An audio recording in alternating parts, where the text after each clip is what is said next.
Hello दोस्तों, नमस्कार। आप सभी का स्वागत है आपके अपने यूट्यूब चैनल रवि सैलानी पर। जैसे कि दोस्तों आप जानते हैं कि एक लंबे समय बाद फिर से मैं आपके लिए एक नई वीडियो लेके आ रहा हूं। और ये वीडियो मैं आपके लिए बोर्ड पे ला रहा हूं, इसलिए ला रहा हूं क्योंकि मैंने कहा था कि मैं थोड़ा क्या किया, मैंने रूम चेंज किया। तो रूम चेंज करने में और रूम सेट करने में थोड़ा क्या लग गया, समय लग गया। परंतु इसके बाद अब हमारी जो वीडियोज़ रहेंगी वो हमेशा के लिए क्या रहेंगी, आपकी कंटिन्यू रहेंगी। ठीक है ना दोस्तों। तो हमने दिल्ली सल्तनत में जो पढ़ा था आपका, वो पढ़ा था आपका कौन सा वंश, सैयद वंश। ठीक है ना।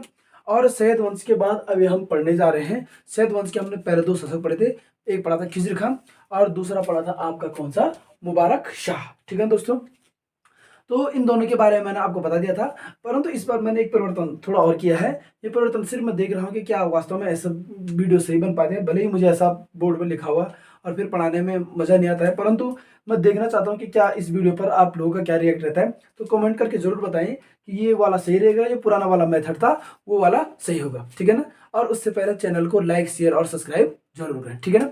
तो अपने वीडियो का आज हम शुरू करने जाते हैं। मैंने बताया था हम पढ़े थे गुलाम वंश, नहीं सॉरी, आपका दिल्ली सल्तनत पढ़े थे। और दिल्ली सल्तनत के 5 वंशों में हमने आपका जो पहला वंश पढ़ा था वो पढ़ा था गुलाम वंश। उसके बाद पढ़ा था आपका खिलजी वंश, उसके बाद पढ़ा था तुगलक वंश। और तुगलक वंश के बाद पढ़ा था आपका कौन सा वंश, सैयद वंश। और सैयद वंश का हमने पहला राजा पढ़ा था खिजर खां। खिजर खां के बाद पढ़ा था आपका कौन सा, मुबारक शाह। अब मुबारक शाह के बाद हमने पढ़े जाना आपका कौन सा, मोहम्मद शाह। ठीक है दोस्तों। तो मोहम्मद शाह का जो टाइम पीरियड रहा है वो रहा 1434 से लेकर 1445 तक। ठीक है ना। 1434 से लेकर 1445 तक। तो जो इससे पहले जो पूर्ववर्ती, इससे पहले जो शासक था वो था आपका कौन, मुबारक शाह। तो मुबारक शाह का क्या नहीं था, कोई भी क्या नहीं था, पुत्र नहीं था। ठीक है ना। तो जब मुबारक शाह का कोई पुत्र नहीं था तो मैंने कहा दिल्ली सल्तनत में एक व्यक्ति था जिसका नाम था आपका कौन, सरवर उल मुल्क। सरवर उल मुल्क। इस सरवर मुल्क का काफी अहम योगदान था आपका किसमें, इस दिल्ली सल्तनत के सैयद वंश में। तो इसने क्या किया, सरवर उल मुल्क और अमीरों की वजह से गद्दी पर बैठ गए आपका कौन, मोहम्मद शाह। और मोहम्मद शाह ने आपका शासन किया 1434 से लेकर 1445 तक। अब जब सरवर उल मुल्क और अमीरों की वजह से ये दिल्ली की गद्दी पर बैठा, तो इसको क्या बना दिया, मोहम्मद शाह ने इसको क्या बना दिया, दिल्ली का वजीर बना दिया।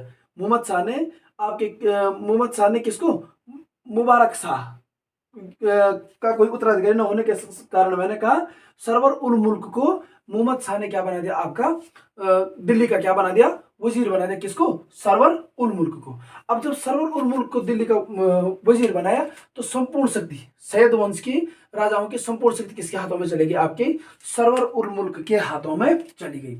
जब इसके हाथों में पूरी शक्तियां आ गई तो समझ लो सिर्फ नाम मात्र का शासक रहा आपका कौन, मोहम्मद शाह। और पूरी शक्तियां थी आपके किसके हाथों में, सरवर उल मुल्क के हाथों में।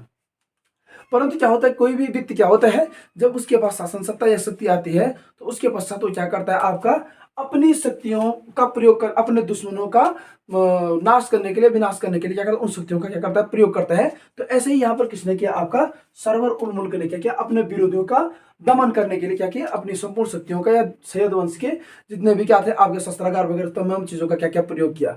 परंतु इसी बात से जो अमीर वर्ग था वो क्या हो गया, इसके खिलाफ हो गया। किसके खिलाफ हो गया, सरवर उल मुल्क के क्या हो गया, खिलाफ हो गया। और इससे दिल्ली सल्तनत में आपकी क्या हो गई, अराजकता का माहौल क्या हो गया, उत्पन्न हो गया।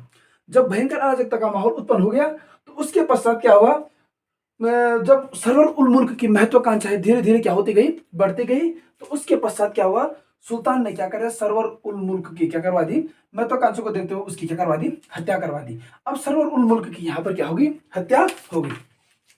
परंतु जब सरवर उल मुल्क की हत्या होती है तो दिल्ली पर मालवा का एक शासक था जिसका नाम था आपका क्या, महमूद खिलजी। इस महमूद खिलजी ने क्या किया, आपके दिल्ली पर क्या कर दिया, आक्रमण किया। अब दिल्ली पर आक्रमण किया, परंतु उस समय आपका एक प्रमुख व्यक्ति है, लोधी वंश के बारे, लोधी वंश पढ़ेंगे उसका नाम। परंतु उससे पहले उसके बारे में जानकारी यहाँ पर है कि दिल्ली पर मालवा के शासक महमूद खिलजी ने जब आक्रमण किया तो सरहिंद और पंजाब अफगान राज्यपाल था तुम्हारा कौन, सरहिंद पंजाबी अफगान राज्य का राज्यपाल था तुम्हारा कौन, बहलोल लोधी।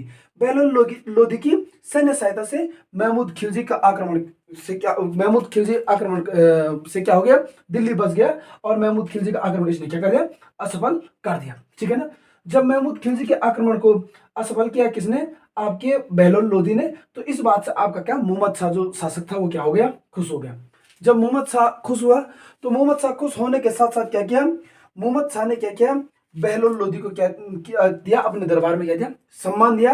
और इसी सम्मान से उसे वो क्या कहता था, अपना पुत्र क्या कहता था, अपना पुत्र कहता था। कौन? आपका मोहम्मद शाह किसको कहता था? बहलोल लोदी को अपना पुत्र कहता था। और इसी बात से उसने उसे खान ए खाना या खान ए जहां की क्या दी? उपाधि दी। तो क्वेश्चन बनता है, खान ए जहां की उपाधि किसने धारण की थी? तो वो की थी आपकी किसने? बहलोल लोदी ने।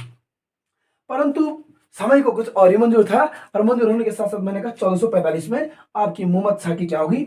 मृत्यु हो गई।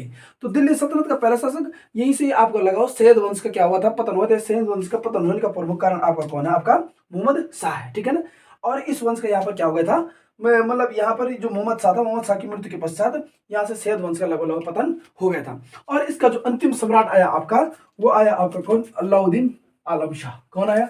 अलाउद्दीन आलम शाह। और अलाउद्दीन आलम शाह ने टाइम पीरियड कहीं पे 1443 से 1451 है, कहीं पे 1445 से 1451 है।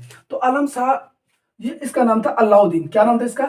अलाउद्दीन। परंतु ये आलम शाह की इसने क्या की थी? उपाधि लेकर दिल्ली की राजगद्दी पर बैठा था आपका कौन? अलाउद्दीन आलम शाह 1443 से लेकर 1451, ठीक है ना। और अंतिम शासक होने के साथ साथ यह सैयद वंश का एक क्या था? आपका अयोग्य राजा भी था, ठीक है ना। अब इसकी समय पे क्या हुआ? वजीर हमीद खां की क्या शक्ति क्या हो गई थी? बढ़ रही थी। किसकी?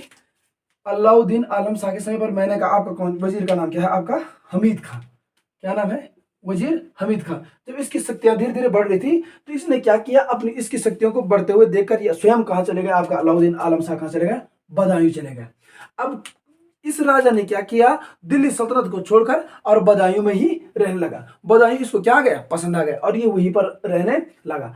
परंतु 1447 में आपका 1447 में किसने? बहलोल लोदी ने क्या कर दिया? आपका दिल्ली पर आक्रमण किया। परंतु इस आक्रमण में बहलोल लोदी आपका क्या रहा? असफल रहा। मैंने कहा जब सुल्तान बदायूं चले गया तो 1447 में लोधी वंश का जो रहा था बहलोल लोधी, लोधी वंश का मतलब इसके बाद लोधी वंश की स्थापना करेगा। तो जो राज्यपाल था तो इसने क्या कर दिया? दिल्ली पर 1447 में क्या कर दिया? आक्रमण कर दिया। परंतु इस आक्रमण हुआ क्या रहा? असफल रहा। जब यह असफल रहा तो मैंने कहा हमीद खान ने क्या किया? बहलोल लोधी को क्या किया? दिल्ली पर आक्रमण के लिए बुलाया।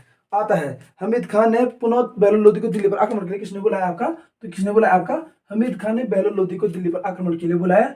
और कुछ समय पश्चात क्या हो गया?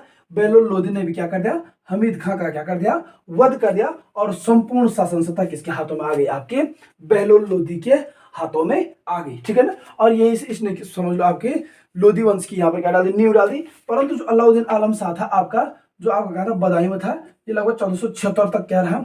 दिल्ली पर क्या करता रहा? आपका शासन करता रहा, ठीक है दोस्तों। तो ये था आपका किसके बारे में? सैयद वंश के बारे में। आज हमारा सैयद वंश भी क्या हुआ? आपका पूरा हुआ। अब आपका हमारा जो लास्ट वंश उठा है आपका दिल्ली सल्तनत के 5वां वंश, उसका नाम आपका लोधी वंश, ठीक है ना। तो फिर कल मिलते हैं नेक्स्ट टॉपिक के साथ। उससे पहले चैनल को लाइक, शेयर और सब्सक्राइब जरूर करें। Thank you. ख्याल रखिएगा अपना।